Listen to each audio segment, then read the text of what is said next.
दोस्तों चलिए चलते हैं नासिक नगरी, जहाँ पे हम घूमेंगे 12 ज्योतिर्लिंग में से एक त्र्यंबकेश्वर महादेव और साथ ही साथ कई और जगह और मंदिर। नासिक स्टेशन के लिए आपको हर जगह से ट्रेन मिल जाएगी। स्टेशन से मंदिर की दूरी लगभग 30 किलोमीटर है, जो कि आप ऑटो से बुक करके पूरी कर सकते हैं या फिर बस स्टैंड से बस के माध्यम से। मंदिर के पास ही आपको रहने और खाने की बहुत सारी सुविधाएं उपलब्ध रहेगी। यहाँ पे रहने के लिए होटलें और कुछ आश्रम भी हैं, जो कि आप देख सकते हैं। दोस्तों मंदिर खुलने का समय सुबह 5:30 से रात 9 बजे तक का रहता है और मंदिर के पास ही कुशावर्त कुंड है, जहाँ पे आप स्नान कर सकते हैं। इस कुंड में गोदावरी नदी का पानी आता है। आगे बढ़ते हुए फूल माला और प्रसाद लेते हुए इन दुकानों में अपने चप्पल और जूता रखकर आप पहुंच जाइए मंदिर के सामने वाले गेट के पास। आप चाहे तो जल्दी दर्शन के लिए 200 रुपये का कूपन कटा सकते हैं या नॉर्मल लाइन में ही लगकर आगे बढ़े और देखिए मंदिर की वास्तुकला और जटिल नक्काशियों को। चलिए जानते हैं मंदिर के बारे में।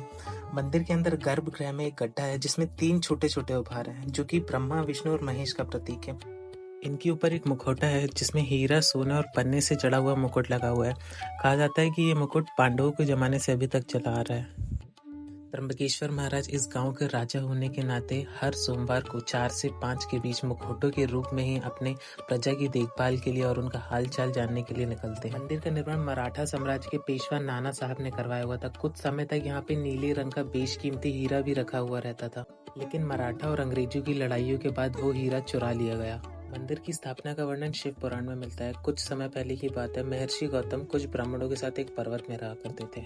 कुछ समय बाद ब्राह्मणों की पत्नियों का बैर महर्षि गौतम की पत्नी देवी अहिल्या से हो गया। ब्राह्मणों की पत्नियों ने अपने पति से आग्रह की कि उनका अपमान करें। सारे ब्राह्मणों ने इकट्ठा होकर गणेश भगवान की आराधना की और उन्होंने गणेश जी को विवश किया कि महर्षि गौतम का अपमान किया जाए।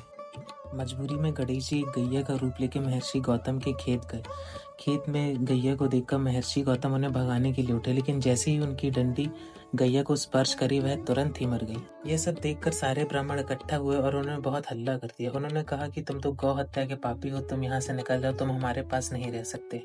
मजबूरी में महर्षि गौतम को अपने पत्नी के साथ उस जगह से जाना पड़ा।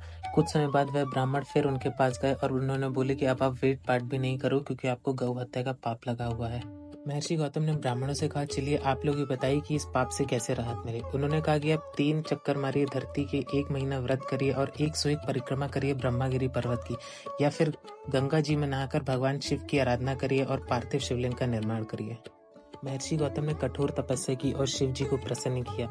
शिव जी प्रसन्न होकर गंगा नदी गोदावरी जी के रूप में प्रकट कर दी और बताया कि यह पाप आपके ऊपर छल से लगा हुआ है।